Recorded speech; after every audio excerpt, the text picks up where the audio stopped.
में सबसे तर्क संगत सवाल जो है नोट करना। क्वेश्चन नंबर 10 है। इस सवाल को सभी तक पहुंचाने की जिम्मेदारी आपकी है। कितने लोग अभी मेरे साथ में एक बार दिखाओ। तुम सभी की जिम्मेदारी है कि अपने अपने राज्य में, चाहे आप उत्तर प्रदेश हो, चाहे आप उत्तराखंड हो, आप कहीं से मुझे देख रहे हो, इस सवाल की जो जानकारी है वो आपको अपने राज्य में दोस्तों पहुंचानी है, जिससे आपके राज्य में, किसी भी राज्य में कोई भी ऐसा एग्जाम नहीं है जिसमें नकल ना हो। दोस्तों फिर सुनना, कोई भी ऐसा राज्य नहीं है जिसमें किसी ना किसी परीक्षा में नकल नहीं हो। या तो नकल हो रही है या दोस्तों वो नकल पकड़ में आ रही है। अब सुनना, 24 मार्च 2022 को किस राज्य विधानसभा ने सार्वजनिक परीक्षा भर्ती में अनुचित साधनों की रोकथाम के अध्युपाय विधेयक 2022 पारित किया है? क्वेश्चन का आंसर तो हो गया राजस्थान। क्या हो गया? राजस्थान। अब बात करते हैं दोस्तों सार्वजनिक परीक्षा, इसके लिए जो अधिनियम है, क्या पहली बार नकल रोकने के लिए अधिनियम आया है? तो बिल्कुल गलत बात है। क्या राजस्थान पहला राज्य है? ये भी दोस्तों गलत है। राजस्थान से पहले हरियाणा, उत्तर प्रदेश, यहां पर दोस्तों पहले से ही लागू है नकल रोकने का कानून। उत्तर प्रदेश में तो और कठिन कानून है। उत्तर प्रदेश में अगर आप नकल करते हुए पकड़े गए तो ये राष्ट्रीय सुरक्षा कानून का उल्लंघन है। मतलब कि राष्ट्र की सुरक्षा,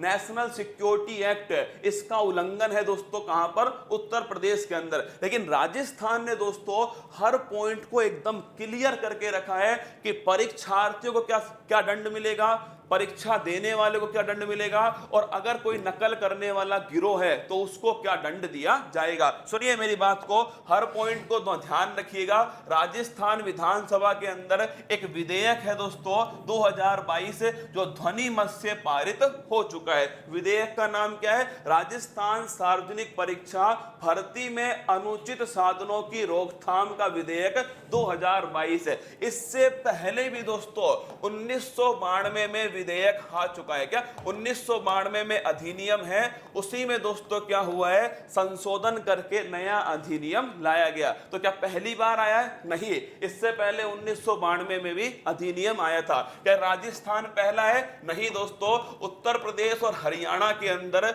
ऐसा दोस्तों नकल रोकने का जो कानून है उत्तर प्रदेश और हरियाणा के अंदर भी है। 1992 में राजस्थान में आया था। अब सुनना मेरी बात को, अगर आपसे पूछे परीक्षार्थियों के लिए क्या व्यवस्था की गई है, अगर कोई भी दोस्तों स्टूडेंट है या अगर दोस्तों कोई भी परीक्षार्थी नकल में पाया गया, क्या नकल करता हुआ पाया गया, तो उसके लिए एक तो सजा का प्रावधान है, और एक दोस्तों इस क्वेश्चन के सबसे एंड में सबसे महत्वपूर्ण लाइन है। एक तो दोस्तों ध्यान रखना दंड का प्रावधान है, और एक दोस्तों क्या है, आर्थिक दंड भी उसके ऊपर लगाया गया है। तो ये किसके लिए? ये है दोस्तों परीक्षार्थी के लिए। किसके लिए? परीक्षार्थी के लिए। अगर वो दोषी पाया गया नकल के मामले में दोस्तों, नकल करता हुआ पाया गया, तो ध्यान रखिएगा 3 साल तक की सजा हो सकती है, और 1 लाख रुपए का दोस्तों दंड जो है, आर्थिक दंड भी उसके ऊपर लगाया जा सकता है। फिर सुनना सीधा दोस्तों, जय हिंद। अगर कोई परीक्षार्थी दोस्तों नकल करता हुआ पाया गया तो 3 साल की सजा होनी चाहिए। इसके साथ में दोस्तों आर्थिक दंड कितना है? 1 लाख रुपए का आर्थिक दंड होना चाहिए। अगर आपसे पूछा जाए कि ये कहां कहां पर लागू होगा, तो ध्यान रखिएगा दोस्तों, यह सभी एग्जाम, कंपटीशन के एग्जाम, स्कूल के एग्जाम, जितने भी तरह के एग्जाम होते हैं, स्कूल, कॉलेज, कंपटीशन, सभी में ये लागू होगा। सुन लो मेरी बात को, अगर सोच रहे हो कॉलेज में नहीं है, कॉलेज में भी लागू है, स्कूल में नहीं है, स्कूल में भी लागू है, और दोस्तों कंपटीशन एग्जाम के अंदर भी लागू है। ये तो किसके लिए? परीक्षार्थी के लिए। लेकिन दोस्तों असली मुद्दा उस परीक्षार्थी को रोकना नहीं, उसके पीछे जो गिरोह बैठा हुआ है ना, नकल कराने वाला जो गिरोह है, उसको पकड़ना उद्देश्य है। और इसी के लिए देखिए दूसरा प्रावधान नकल कराने वाले गिरोह से संबंधित है, और ये दोस्तों थोड़ा कठिन प्रावधान है, थोड़ा सख्त प्रावधान है। अगर कोई नकल कराने वाला गिरोह पकड़ा गया, क्या अगर पकड़ा गया, नहीं पकड़ा गया तो दोस्तों फिर तो ठीक है ना, फिर तो क्या समस्या है। अगर कोई दोस्तों अपराध हुआ, अपराधी पकड़ा ही नहीं गया, तो फिर किस बात का दंड? अगर दोस्तों पकड़ा गया, अगर पकड़ा गया तो क्या होगा? उस नकल कराने वाला जो गिरोह है, अगर दोस्तों कोई व्यक्ति दोषी पाया गया तो ध्यान रखिएगा 5 से 10 साल की उसको सजा है। और इसके साथ में दोस्तों 10 लाख से 10 करोड़ तक का उसके ऊपर क्या है? आर्थिक दंड है। क्या है? 5 से 10 साल तक की सजा और 10 लाख से 10 करोड़ तक का उसके ऊपर आर्थिक दंड। ये होना चाहिए दोस्तों मृत्यु दंड। क्या इसमें लिखना चाहिए? सीधा कैपिटल पनिशमेंट। क्या लिखा होना चाहिए इसमें दोस्तों? लिखा होना चाहिए था सीधा कैपिटल पनिशमेंट, सीधा दोस्तों मृत्यु दंड, सीधी फांसी होनी चाहिए कम से कम उस गिरोह को। जो नकल कराने वाला जो गिरोह है दोस्तों, उसके लिए दो प्रावधान है। एक तो 5 से 10 साल की सजा है, एक दूसरा 10 लाख से 10 करोड़ तक का उसके ऊपर दोस्तों आर्थिक जुर्माना है। और उसकी जो संपत्ति है उसके ऊपर भी दोस्तों बुलडोजर छड़वा दिया जाएगा, है ना। उसकी संपत्ति को भी कुर्क कर दिया जाएगा, संपत्ति को भी दोस्तों ध्यान रखिएगा जब्त कर दिया जाएगा। तो परीक्षार्थी के लिए थोड़ा दोस्तों थोड़ा कम है, और आपके नकल करने वाले गिरोह के लिए दोस्तों थोड़ा कठिन वाला है जो आपके सामने है। अब नकल करने वाले गिरोह में कोई भी हो, सीधा प्रावधान होना चाहिए, सीधा दोस्तों जय माता दी और सीधा दोस्तों फांसी। क्या? हाँ, ये दो प्रावधान। तीसरा जो सबसे महत्वपूर्ण है, ये सुनना आप, तो ये दोस्तों पॉइंट है। वो तो चलो प्रावधान हो गए कि क्या क्या प्रावधान है। तीसरा सबसे महत्वपूर्ण सुनना कि परीक्षाओं में पेपर लीक और नकल को संज्ञेय और गैर जमानतीय अपराध की श्रेणी में रखा जाएगा। मतलब दोस्तों ऐसा अपराध जो गैर जमानतीय होगा, मतलब इसमें जमानत नहीं होगी। ये बढ़िया है दोस्तों कि जो नकल करने वाला है, जो पेपर लीक है दोस्तों, इसको कैसा अपराध माना गया है?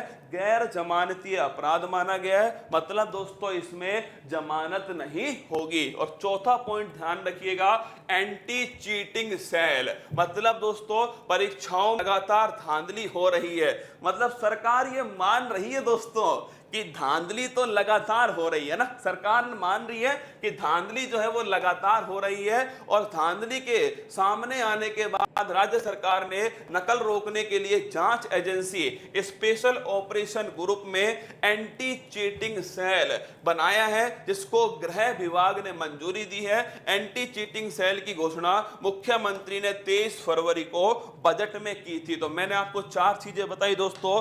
परीक्षार्थी के लिए क्या प्रावधान किए गए दोस्तों, नकल गिरोह के लिए क्या प्रावधान किए गए, तीसरा ये संज्ञेय और गैर जमानतीय दोस्तों अपराध माना जाएगा, और एंटी चीटिंग सेल जो है ये दोस्तों इसमें घोषित की गई है। और ध्वनि मत से दोस्तों ये जो विधेयक है ध्वनि मत से दोस्तों पारित कर दिया गया। तो ध्यान रखिए, अगर पूछे आपसे थोड़ा दोस्तों इसमें और मजबूत होना चाहिए था, थोड़ा इसमें सजा जो है ना दोस्तों थोड़ी और बढ़िया लेवल की होनी चाहिए कि कम से कम नकल करने वाला जो गिरोह है, कोई भी दोस्तों गिरोह के अंदर कोई भी शामिल हो, कोई भी का मतलब कोई भी नकल करने वाले गिरोह में शामिल है, उसे सीधा दोस्तों फांसी की सजा, अगर वो दोषी पाया गया तो सीधा उसे फांसी की सजा होनी चाहिए।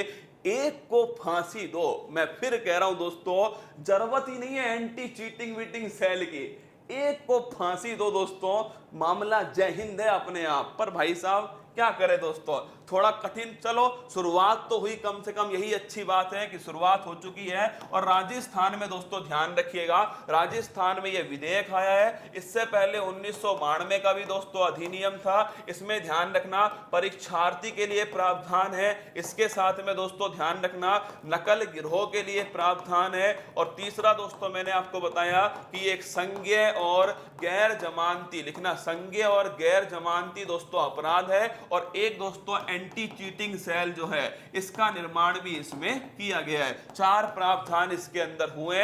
यूपी हरियाणा में दोस्तों ये पहले से ही लागू है, यूपी हरियाणा के अंदर। ऑप्शन नंबर 1 राजस्थान जो है वो दोस्तों इसका सही आंसर है। बिहार, झारखंड, कोई सा ऐसा एग्जाम बताओ उस राज्य का व्यक्ति हाथ खड़ा करेगा जिस राज्य में अभी तक एक भी पेपर आउट नहीं हुआ है। मध्य प्रदेश का दोस्तों रिजल्ट आया, कांस्टेबल का, एक दिन बाद रिजल्ट हटा दिया दोस्तों साइट पे से ही। आप सोच के देखो, मध्य प्रदेश में कांस्टेबल का रिजल्ट आया, व्यापम ने दोस्तों घोषित किया रिजल्ट, देखा दोस्तों रिजल्ट ही नहीं है साइट के ऊपर। बताओ, मतलब दोस्तों तुम इतना बड़ा रिजल्ट, इतनी बड़ी दोस्तों जनता आपके रिजल्ट का वेट कर रही है, केवल एक स्टूडेंट थोड़ी वेट करता है, उसका पूरा परिवार दोस्तों बैठकर इंतजार करता है। राजस्थान में दोस्तों रीट का एग्जाम, आप सोच कर देखिए, इतना बड़े लेवल पे दोस्तों एग्जाम हुआ था, मतलब दोस्तों रीट का उत्सव बनाया गया था। और फिर देखिए दोस्तों, उस रीट की कट ऑफ आ गई, मतलब उस रीट का दोस्तों रिजल्ट आ गया, उसके बाद में दोस्तों उसे क्या कर दिया गया, उसे निरस्त किया गया। उत्तर प्रदेश में दोस्तों आप सभी जानते हो, पीईटी का जो एग्जाम हुआ था, एग्जाम होने के बाद दोस्तों निरस्त हो गया। मतलब एग्जाम होने के बाद निरस्त, एग्जाम का रिजल्ट आने के बाद निरस्त। उत्तर प्रदेश, बिहार, राजस्थान, मध्य प्रदेश, झारखंड, इन पांचों में तो दोस्तों मैं देख चुका हूं, और आप सभी जानते हो सब राज्यों में यही स्थिति है। किसी भी, हरियाणा में तो दोस्तों भर्ती नहीं आती, आपको पता है, हरियाणा के दोस्तों एग्जाम ही नहीं होते। मैंने हरियाणा में दोस्तों, अभी तक का सवाल है, एक एग्जाम देखा है, और वो है हरियाणा में दोस्तों शायद कांस्टेबल का एग्जाम था, वो एग्जाम हुआ है हरियाणा के अंदर, बाकी एग्जाम ही नहीं हुए 2 साल में। आप सोच के देखो, मतलब दोस्तों स्थिति कितनी खराब हो चुकी है। नकल तो छोड़ो, एग्जाम ही नहीं हो रहे। तो दोस्तों हर राज्य के अंदर इसका प्रावधान होना चाहिए, एक अधिनियम आना चाहिए बढ़िया वाला, और वो अधिनियम जो है दोस्तों, वो अधिनियम थोड़ा कठिन, थोड़ा कठोर होना चाहिए, और केवल कागजों में नहीं होना चाहिए, उसे जमीनी हकीकत बनाना चाहिए। ये प्रावधान दोस्तों होना चाहिए। बाकी आप देखिएगा अपने अपने राज्यों में क्या स्थिति है। मैंने आपको राजस्थान का जो कानून है वो आपको मैंने दोस्तों बता दिया। अब देखिए